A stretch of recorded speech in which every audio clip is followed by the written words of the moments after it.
welcome to Let's Talk Nation. I'm your man, Rod Love, and I want to welcome you to an episode like no other episode. And jumping in the doggone deep end of the water with me is none other than Doc Polite. Doc, how you doing this evening? I'm good. Yeah, he gonna let me run wild tonight, y'all. So And just, run wild, because I think what we're going to be talking about, Doc, goes deep. For those of you who are looking for the general is on special assignment tonight, and I look forward to the general rejoining us. And here's a special introduction. On November the 24th, for those of you who know, Attorney Greg Jackson happens to be an alpha man as well. And we've done a couple barbershop conversations, Doc, that you produce. Mm-hmm. And on November the 24th, the alphas want to bring it back home. And we're going to be having a barbershop talk in the studio with the alphas. So we want to ask you to join us, dial in, have conversation. But the barbershop conversation is going to be about something that everybody's talking about now. And I've never seen people talk about it like this before. But it's simply engaging folk to talk about voting, to talk about the aspects of voting, to talk about how politics, whether you like it or not, is impacting your everyday life.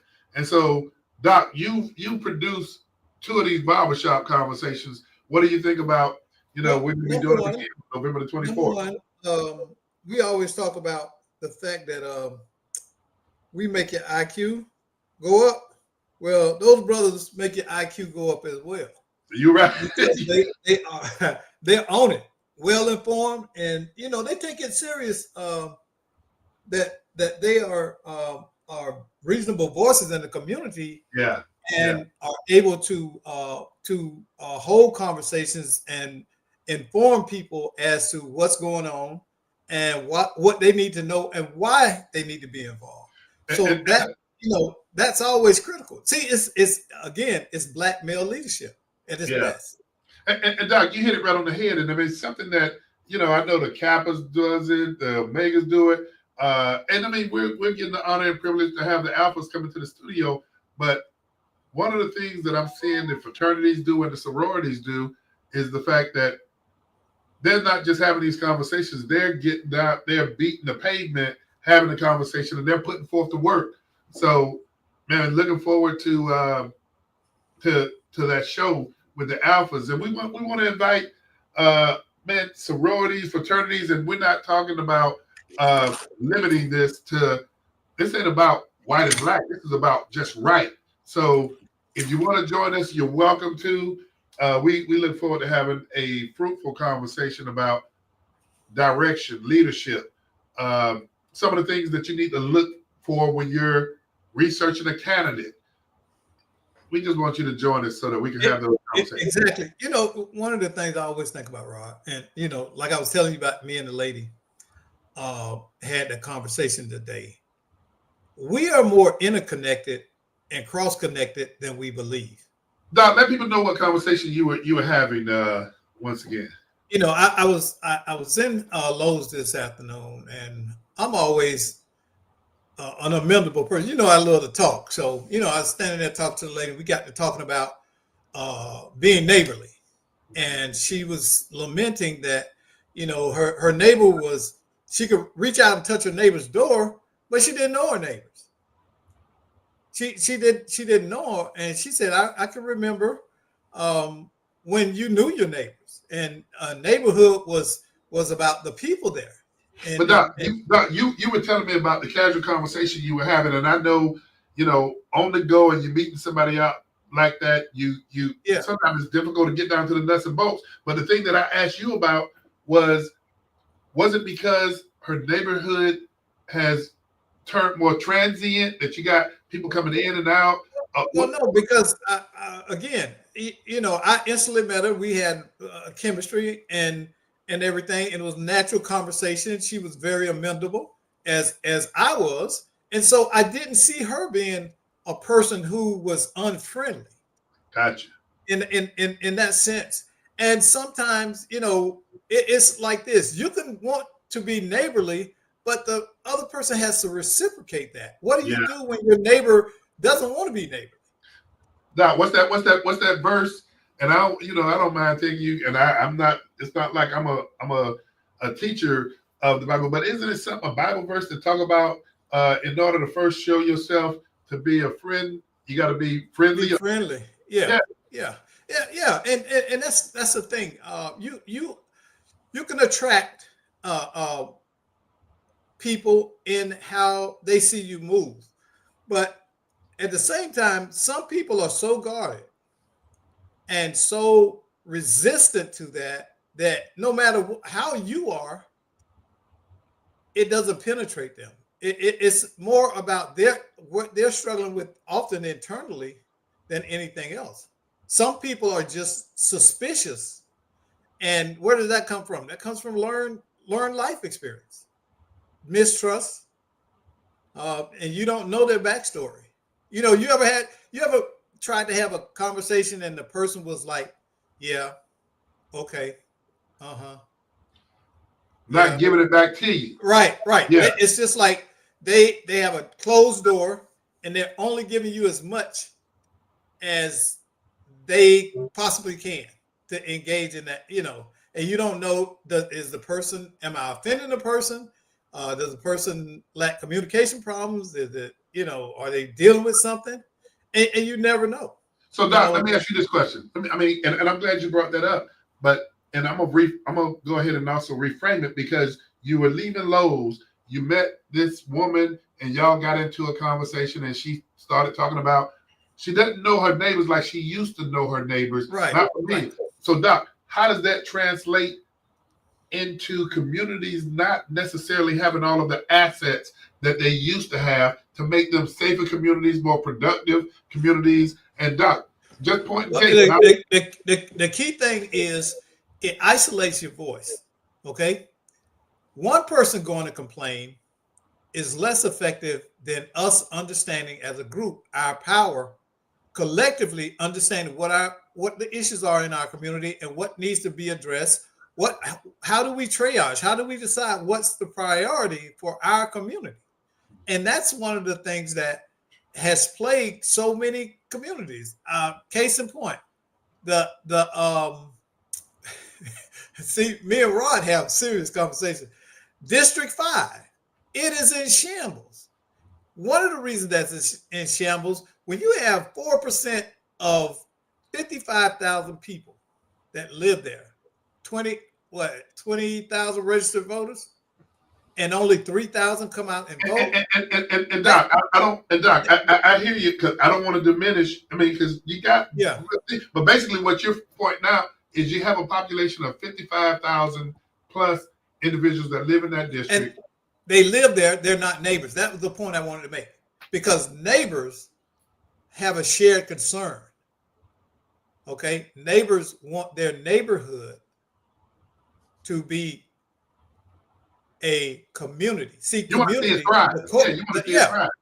The core word of community is common. What do we have in common together? We have a common interest in beautification. We have a common interest in public safety. We have a common interest in ensuring the value of our property.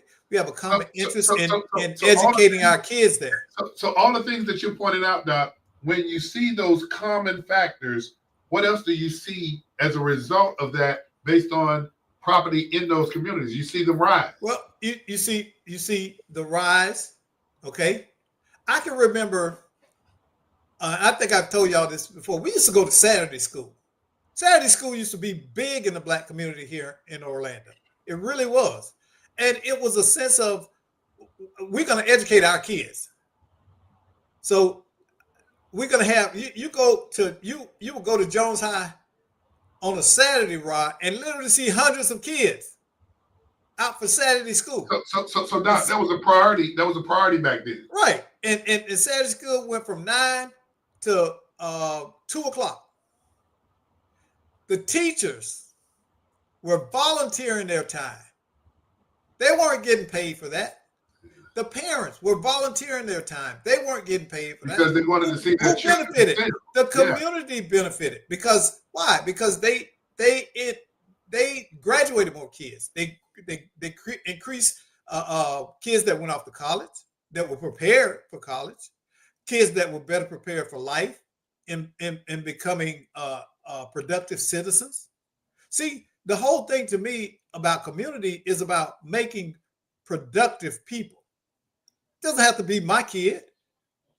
Let's make productive people. Why? Because productive people around you raises your boat too. And you know, it's that thing we talk about, Doc. You know, when we talk about association, right? You know, you want to see your children, you want to see yourself associating with people who are going places, people who are pulling things up, building things, that are creating innovators. You know, and that's the crowd to run in versus, you know, always complaining about something but never have a fix for it. Well, you know that, and or shifting the blame. A shift in the blame. You're right. And again, back to District 5. That district, unfortunately, has not had real effective leadership in a very long time. I would venture to say, for the last 20 years, all it's had is basically leadership that has done book bag giveaway, gave away turkeys. Well, Doc, here's where I want to go, because we were having the conversation, and I tell you, we navigated to this survivor's remorse. Yeah. And with that survivor's remorse, I mean, we're talking about, I mean, the premise of the show was this kid who made it out of the hood. And I was telling you, and I'm, you know, you still got me floored that, Doc, this took place in 2014. Yeah. The first season. But the premise of it was basically this kid that made it out of the hood, signed multi-million-dollar contracts, and you and Armando, our sound engineer, was talking about this player. I don't know who it was. I didn't recognize the name. So Sebastian Telfair. So does his life kind of revolve around? It really does. The premise in Survivor's Remorse, for most people who haven't watched it. See, I caught it back then because it came on the same time that, I don't know if you know this show, Ballers, and that had The Rock in it. Yeah, so I was kind of interested in both of them. But the premise is, here's a cat that made it, like you said, out the environment, and he was supposed to be living the American dream, but it was constantly being chipped away and set upon by people around him, making his situation and his circumstances that much more difficult. And how often do we see this supposed thing where Black people say, "Oh, you got to come back and give back to the community." And on that topic, Doc, because this is something you focus on a lot, and you know what you're talking about is the fame, money, and responsibilities. And the question is, are pro athletes morally obligated to give back? And when does generosity become enabling? And then you spoke about this for years now. And so what's your thoughts on that, Doc? I say absolutely not. You know, I know several football players, okay, and a couple of basketball players. But I know the football players really well. They're friends. And one of the things that and it's crazy because all three of them live in the Ponca area, and I've known them, you know, and I've watched people navigate with them, and as soon as people come to them, it's like they got their hand out. They never come to them and say, you know, "Hey, let me give you this." Mm-hmm. People are always seeing them and feeling that because they are pro athletes or were pro athletes, that they somehow owe it to them because they don't have. And one of them even told me about, I'm not going to say their name for sure, told me how their mom, when they signed their contract, their mom went and looked at $1.5 million house, picked out, this the house I want. Mm-hmm. He told her, "I ain't got it like that. I got an agent. I got all of these obligations. Mm-hmm. I got liabilities. And bless his heart, the guy's a level-headed player, person. He knew that was a window. You know that. You played college ball. You played it at the highest level, D1. So you know that window don't stay open. So that window it's not really a window, it's a crack. It's a crack. You're right. It is. But that's where the financial literacy comes in. That's where family dynamics and boundaries come in at. But it has to start early on before you look up and see, your fortune diminish. Exactly. And most people don't know this. Most pro football players have one contract, one cycle of one contract. After that, they usually are out. So you're talking about what, 3, 4? 3-4 years. And then the other piece that you recognize is the fact that, and we're only citing research and statistics, but when you talk about pro athletes, and we're talking about basketball, football, I'm not sure about baseball, but the research is out there, man. Once the playing days are over, 2 or 3 years later, they file a bankruptcy. Yeah. And John Sally, you know who John Sally is, right? Yeah. Okay. John Sally talks about Shaq. He said he had rent through all his money. And he said the only person he could go to and think about even helping him was Shaq. Say Shaq gave him $70,000. He said all of it. I saw that he talked about this on the podcast. Yeah.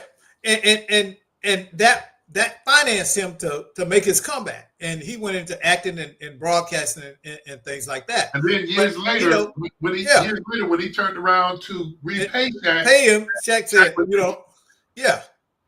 And he said he's still been trying to give him that money back, but Shaq is not that kind of person, and it just shows the generosity of who he is as a man, that he saw one of the great, and John Sally was a great player. He played for Detroit, right?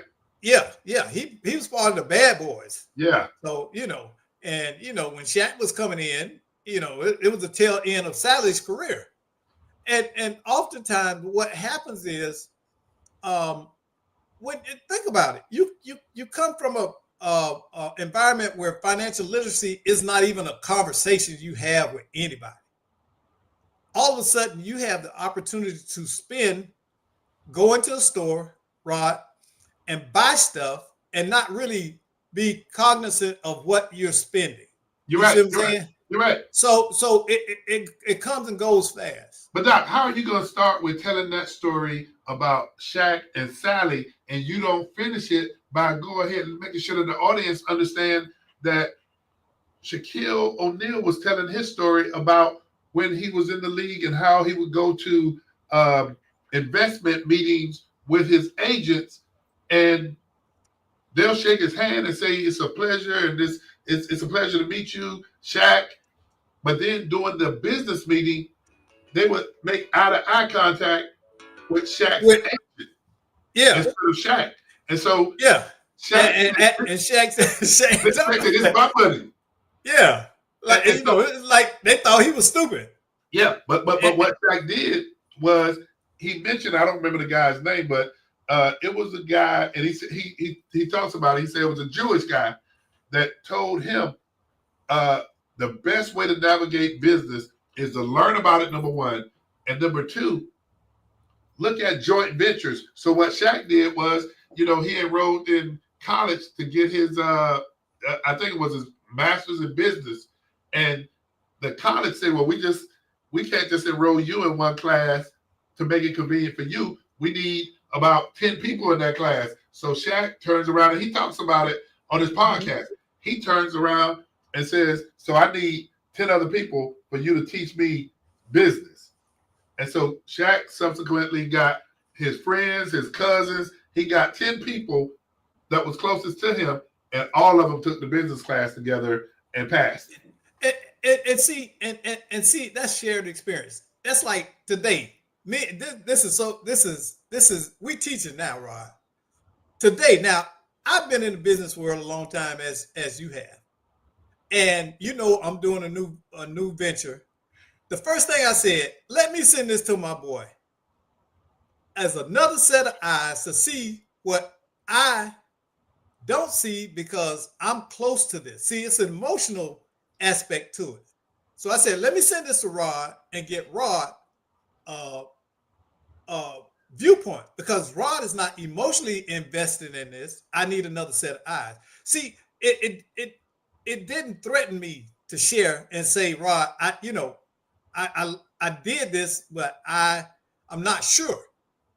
Too many people don't understand that's real business. And Doc, I'd be remiss if I didn't give you some time because the innovations that you're bringing forth, we're going to let a couple of guys for the Florida Classic use your technology. But man, spend a minute so that people know what it is that you're rolling out and let them know how to get a hold of you and that you're allowing some beta tests. Well, yeah, and I'm giving away free trials of this software. I created a software. It's called SnapWorks, and basically what I did is allowed you to have an event, and everyone at the event can become your event photographer. So you're all able to take pictures and share them in one gallery in the cloud. So instead of you getting 5-10 pictures, now you get 2,000 pictures. If everybody comes there, they scan the QR code that you have on the tables or you have at the door or whatever, they now have access to upload and share their pictures along with the other 100 guests there. And Doc, the reason why I know you're on the ball with this, and I'm going to go ahead and give you some of what I gave you already. Just imagine, let's say people, and I know folk won't utilize this for their weddings. Well, they would utilize it for their weddings. Well, yeah, it's for all of this. Yeah, because they could capture shots that they wouldn't otherwise get. But my point is this. You pay a wedding photographer $500 or $1,000 when you actually use your scan and everybody at that wedding becomes a photographer. You get snapshots of pictures that you would have never otherwise had. Yeah, you get great-great-grandma who the photographer didn't think about taking a picture of her. She's 98, and you got several pictures of her in candid, not staged. The wedding party pictures, that's nice, but the real thing is the human moments, and that's what SnapWorks is designed to capture those moments. And think about the Florida Classic. And that's the motto of it. Never miss the moments. Never miss the moment. Think about the Florida Classic, and exactly. And everybody's moving not only from the stadium but also the tailgate parties, the vendors, everywhere, all the time. And you're sitting out there as a tailgater, and you're getting pictures from the suites upstairs because somebody scanned that QR code. Right, and it opens right up. You don't have to download anything. All you do is scan that code or click that link, and you in. Hey Doc, go ahead and let people. I want to support you. Go ahead and let people know what that first tier is, because I saw the range from $29 to $49. The first tier of the product is $29, and you get access to upload. And I made it simple. It's unlimited video and unlimited pictures you can upload on both tiers. Now the difference is that gallery only stays online for 14 days. Okay. The true cost of this app is in that storage. You know that back end storage can kill you. So I made it where for 14 days, you got 14 days to download all your pictures. And I made it convenient. In the premium, which is $49, it's a one-click download. You go in there, you click download all, and all of them get downloaded. Plain and simple. Okay. Then another feature of it is that you can share it on social media right from the app, and you can play it at an event as a slideshow. It's a built-in slideshow. You go into slideshow mode, it starts showing it. So you hook your phone up or your projector up, your laptop, and guess what? Now you got the slideshow of everybody's pictures in real time. Now these pictures show up in real time. Think about family reunions, and I hate to go off script, but I want to support you. Think about family reunions. And you got Big Mama and everybody else, everybody moving and grooving. and you can't be everywhere at once. But everybody there is using your app. Exactly. I got so many photos. What think about the lost photos, Rod, from our childhood and past, because all we had was a Kodak pocket camera, okay, or what was the thing, the instant camera thing, Yeah, where yeah. remember you take the picture and you shake the you shake the You picture. taking me back. You taking me back. And how many of those, man? I got some of those, but most of those have been lost. You know what I'm saying? Or they faded. This now gives your photo collection instant, so all your family can have all the same photos. So everybody got a picture of great grandma or Aunt Edna or Uncle Larry, and that's what it's built for. This is a time where we I'm proud to know. I'm proud to social know the media. next mega billionaire, because that's gonna Doc. That's a great innovation. That's a great idea, Yeah. man. Well, thank you. But Hey, so Doc, listen, iron sharpen iron, and you kind of woke this up in me, Rod. I ain't gonna lie. Working with you on CPAS and the community care app, man, that was like, okay, that kind of stuff is up my alley anyway. And anybody that has not experienced CPAS, let me tell y'all, it's a game changer. And Rod will tell y'all, I'm fussing at him all the time, but they can use it. But Doc, I will say this. I've had the conversation, man, with B12, who will have a tailgate at the Florida Classic. People have been signing up to be in that tailgate area. They're looking forward to using the app, because while they're at the tailgate, they're going to have folk that's up in the suites, down on the field, in the stands, and they're going to be using your app to get a bird's eye view from everywhere while the classic is going on. And matter of fact, right now, I'm going to do this. I hope you don't mind. If anybody that's listening and want this copy of this app, put your email over in the chat, and I'll send you a free trial of it.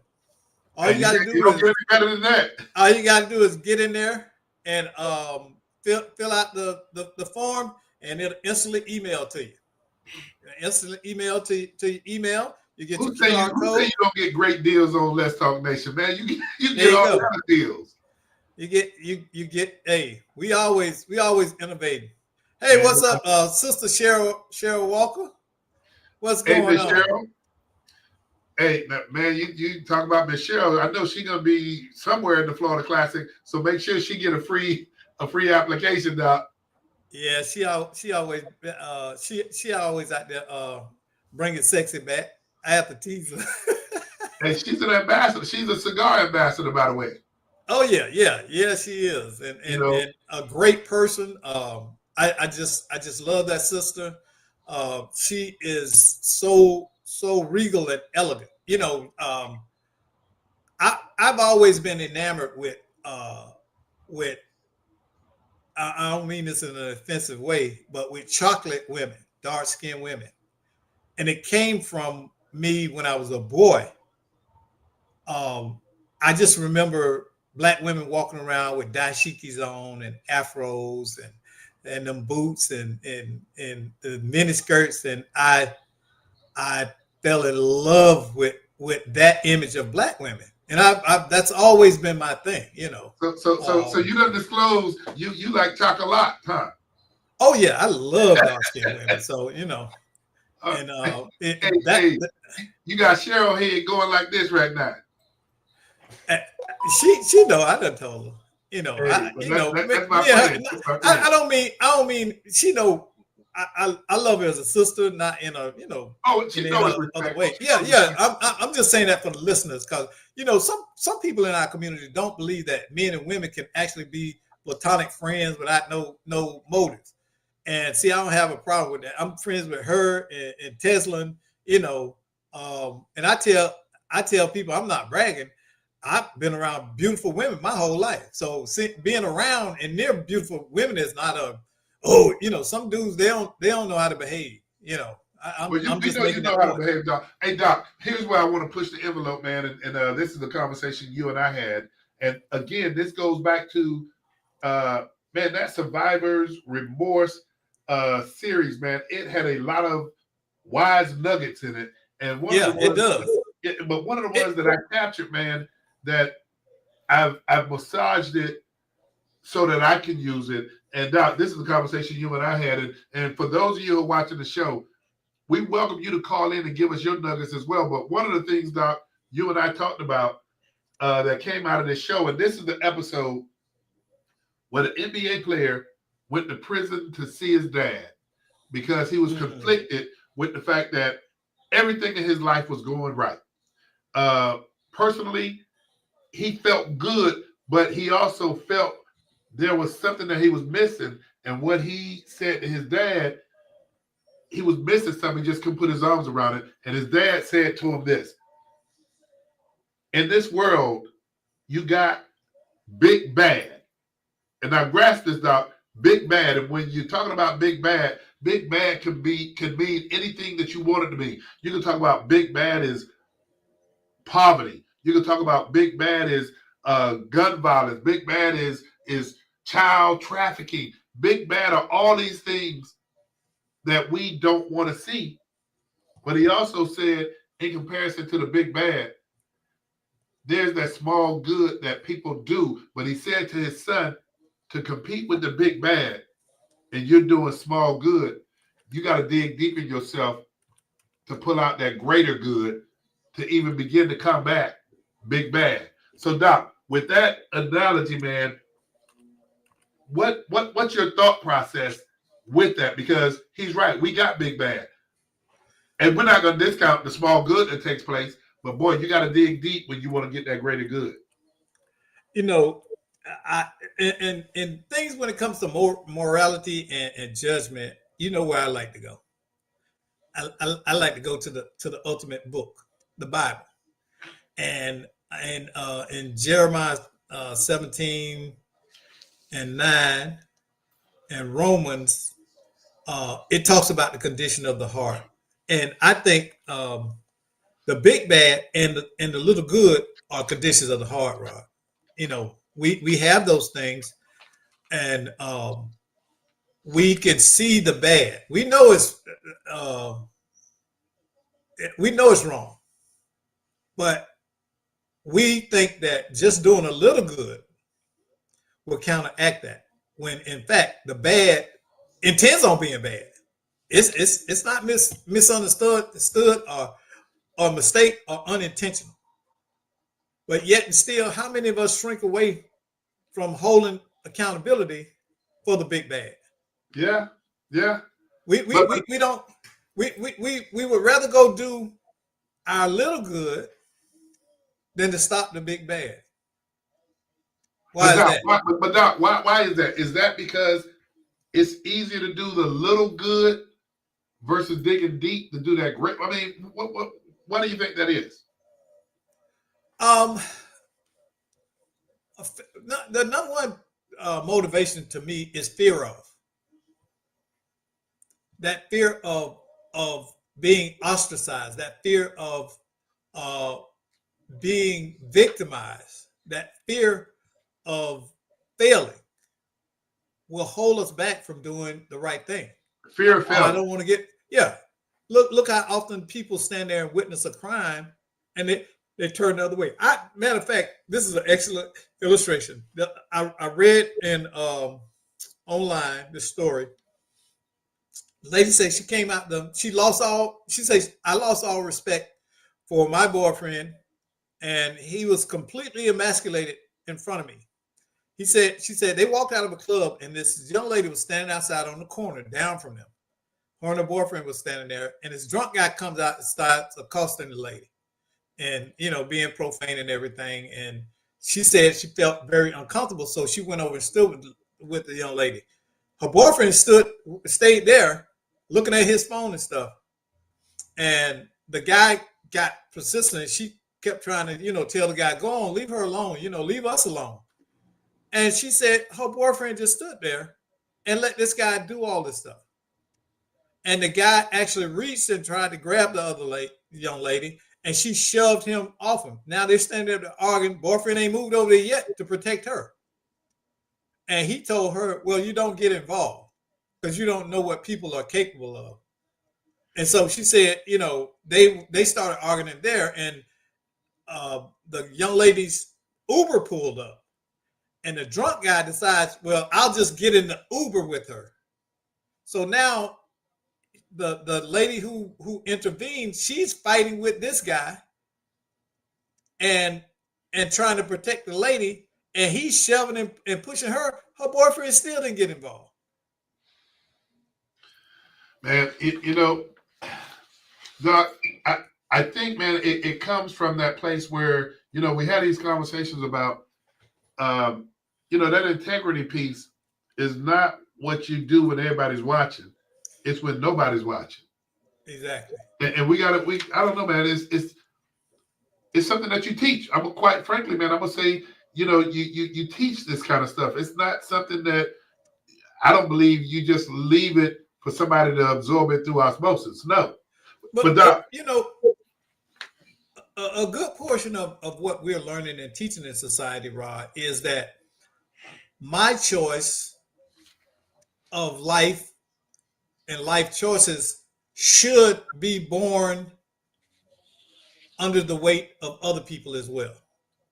Okay. And what I mean by that is that I can make a decision. Like, for instance, if I go out and I decide I'm living in my parents' house, going to school, I go out and I decide to get a child, right? Now I need to quit school, get a job, but I'm staying there with my parents. I think that they should help me with this child in this situation. See, we're teaching that. We're teaching people that it's okay to make me responsible or co-opt me into your choices for your life. But Doc, I think that part is making. I mean, because I know real life scenario where that's enabling. Yeah, but that's what the young man in survivor's remorse. That's what he's talking about. You know what survivor's remorse is? A psychological term, right? Well, it's psychological term, but as it relates to this show and everything, this young man made it out of the ghetto, and he wanted to help everybody.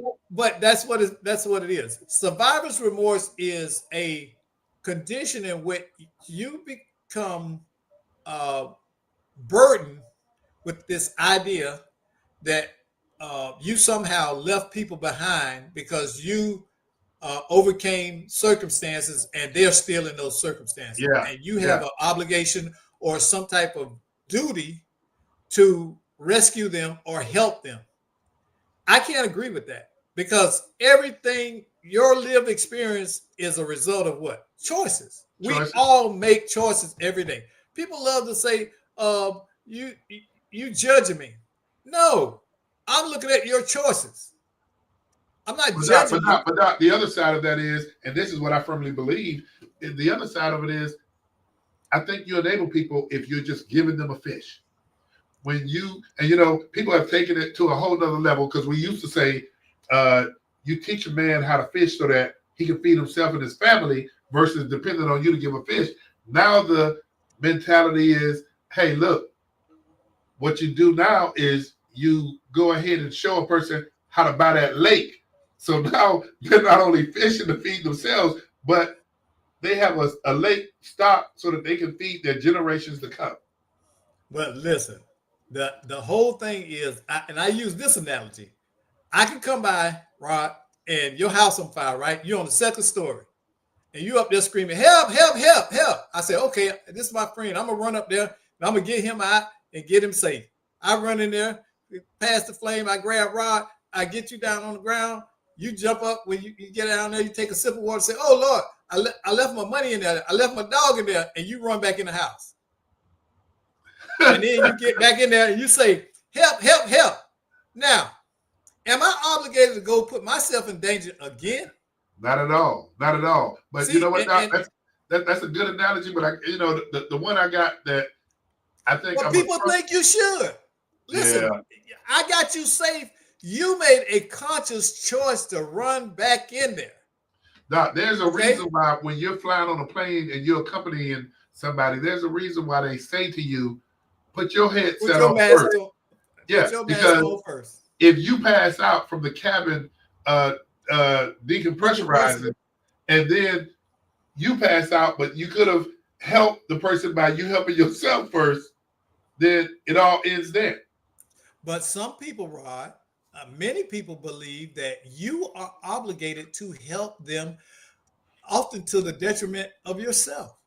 And then Many let's people open this believe up. that. Let's open this up. Those of you who are watching Let's Talk Nation, and you got some nuggets you want to throw out, hey, call on in. We look forward to hearing your views and opinions. That phone number is area code 407-921-6195. Once again, 407-921-6195. Doc, when we talk about the big bad, and I'm just giving you a critique from that show, the systemic pressures were the real antagonists of that show. The show frames racism, media scrutiny, and how the industry exploits those athletes. But then when you look at the segment that dealt with the business, the agent, the team machinery, you looked at the owners, you looked at the deals, you looked at opportunistic handlers such as Jimmy Flaherty that played the owner in that show, and to show how the sports machine is more, how it corners players, and it's more concerned about, and it's a business like anything else. It's more concerned about its margins than it is the products that it puts out on the floor. Rod, one of the most poisonous things in your life is what? What can be one of the most poisonous things in your life? I don't know. You tell me, Doc. What you believe. If you believe you're helpless, you're helpless. Okay? That's the phenomena of learned helplessness. See, we often get in these circumstances and situations where we believe a certain thing. You gave an excellent illustration about Shaq going back and educating himself about business rather than allowing somebody else to control his career, because most people believe that, hey, he's been an agent for years, he knows all this stuff. Now, if he learned it, why can't you learn it? Yeah, you're right. You're right. But we teach that learned helplessness, like, this is beyond me. I don't understand it. You don't understand it because you haven't given yourself the opportunity to understand it. You would rather hand it off.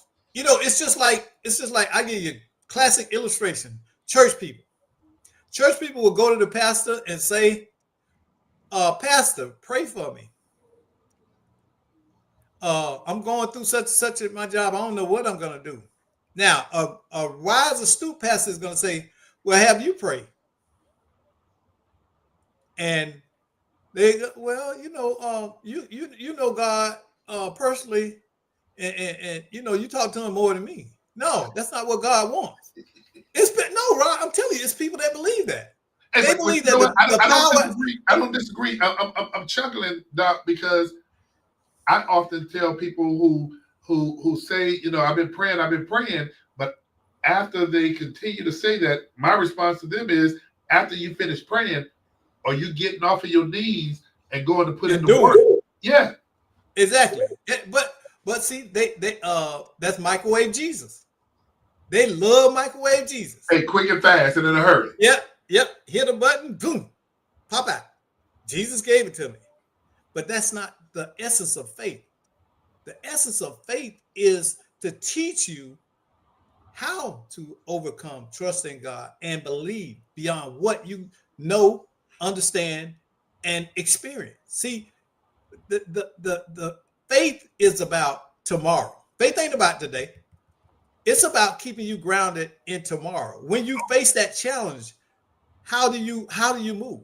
Do you maintain your morality? Okay, so Doc, Let's Talk Nation is about community. It's about business. We also educate about politics.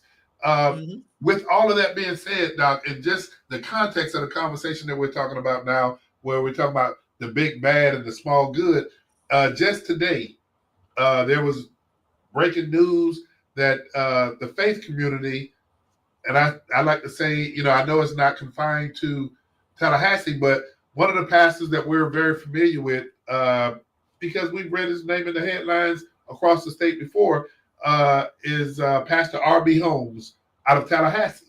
The faith community, and I mean, I don't have any issue with them putting together a coalition because now they want to hear from the politicians running for governor.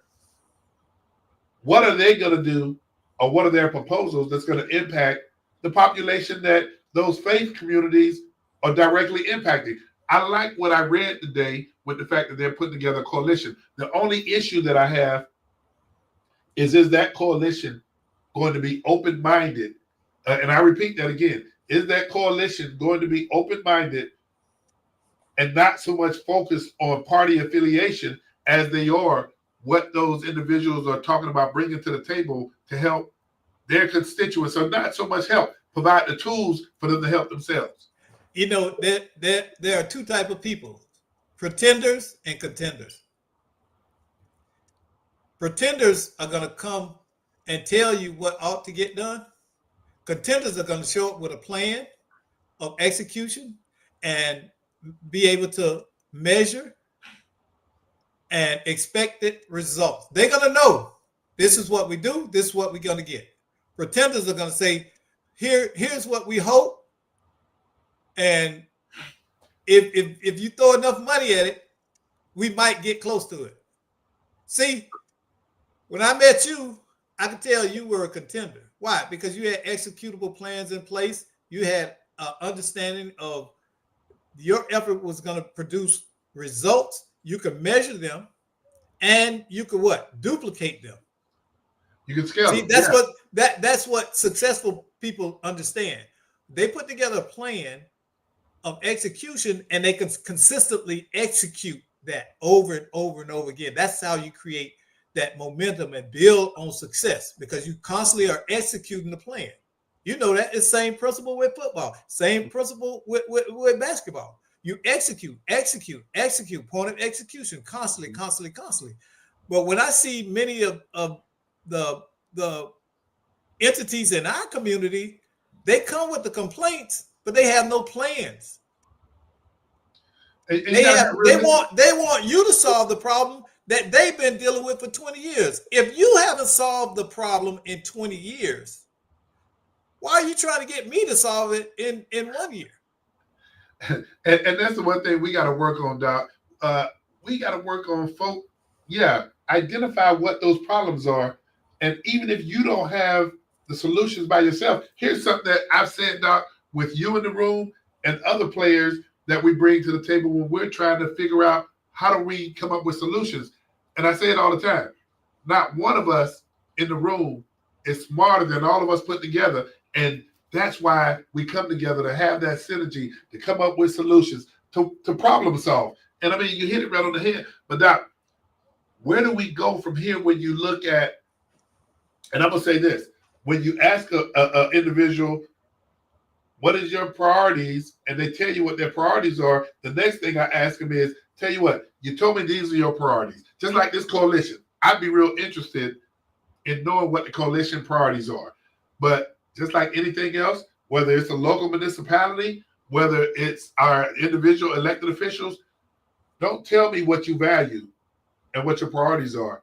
Show me your budget, and then I'll tell you what you value based on me looking at the budget. Because you spend your money where you believe your priorities are, but don't get out here and tell people what your priorities are and they don't match up with your budget. One of the most powerful lessons I learned in the military is don't make a complaint without a plan. Without a plan. If you got a complaint about something, have a way to solve it. Say, this is the problem, here's the solution. Because otherwise, you're average. You're the average person. So now, let me ask you this question. Is it more popular to be the person raising your voice about what you don't like, but you don't come up with any solutions? Is that more popular with citing what the issue is and coming to the table with a solution? Do you get as many raised for that? I'm just wondering. Hey, that made me think about the apocalypse. You know, apocalypse, they run around, they bite everybody, they pee on your leg and all that, and act the fool to show up, and they complain about everything, the food bad, this and that, and that, and that. But not one time have you seen the rats show up with a plan.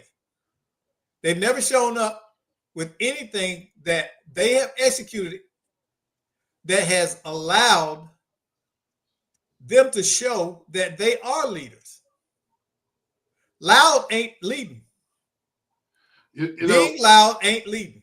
But how do we move past point A to just even getting to B? Most people say A to Z, but how do we get to B with coming to the table with plans and solutions that are realistic? Well, we got to get past. We got to teach people execution. We have to teach that identifying the problem is not even the first step. Okay? Coming up and having an executable plan is the first step. We know it's a problem. You understand? We don't know how to triage. And what I mean by triage, what critical things happen in our community that are most important that we solve first? See, that's triage. Recognizing what is impacting the quality of life or the continuity of life in our community to such a degree that it is impacting us, our ability to do anything else. We fix that first. Okay? If it's a lack of transportation, then we fix that first. Now we got people who are able to get to work. Mm-hmm. And as a result, we now have 80% employment in our communities versus 50%. You see what I'm saying? So now we got more people. Now we got more money being spent than turned over in the community that stays longer. Okay, we're able to beautify our communities. We're able to engage one another and help. I want to hear. I want to hear the real solutions as it relates to, and you, myself, Attorney Greg Jackson. We've been talking about this for years. We're past that point of AI and automation and robots. Look at how many jobs are being lost to AI and automation. Amazon, you got these companies that are laying people off in the thousands now. So the question is going to be, with all of these layoffs, what is the next step to keep people engaged, relearning new industry so that they can compete in today's marketplace? Because at the rate of these layoffs, Doc, government is going to have to find another way to compensate itself. Well, interestingly enough, Elon Musk has a plan. I don't know if you caught that over the weekend, where he talks about the fact that we're going to move to a universal income model. Now, what's the problem with that? It's a big hole in that already. So what is it? Okay, this is the hole. You know this. You're a capitalist. As soon as you give people that universal income, what's going to happen? They're going to start spending it for what? Prices are going to go up. Prices, giving income is the worst thing you can do because it's artificial. Okay, if I know you now have $5,000 a month, I don't feel bad about charging you $4,000 for rent. I don't feel bad about you getting paying me $100 for a steak. You see what I'm saying? So the market is going to respond to that in that way. But why? We see it now. But when you say the market responded in that way, Doc, I also believe in an open marketplace. I mean, if the market is going to respond to that, and you see certain governmental entities that try to regulate, like they try to regulate property owners' rights.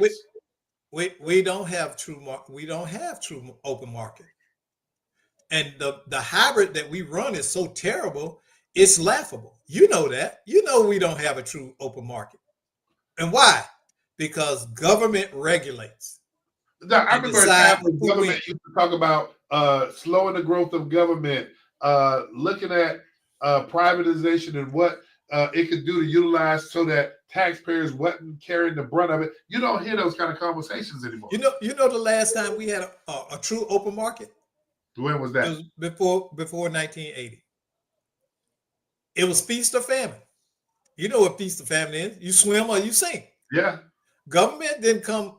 I cannot remember government before then coming in, Rod, and segmenting and protecting certain players in the marketplace. You either what they say, you eat what you kill. Yeah. And now you got sweetheart backdoor deals where the regulation will push your competitors out the way, giving you an advantage that they don't. You're not competing. You're not competing. You know, you're hitting on something, Doc, and I know we winding down, but over this weekend, and I don't know if you saw it or not, what the EDC festival, at Campbell World Stadium, and that place was swamped. I mean, I think they may have set new records, generating millions of dollars. And you know what? I don't begrudge the private sector for taking on the risk, because what a lot of people don't realize, when you're in that market, people talk about you're making all of this money here and there, but you're also inheriting those same risks. But here's what I would say, and you remember this because we talked about it months ago, when the EDC gave those community neighborhoods $60,000 to split up as a result of EDC having a festival last year.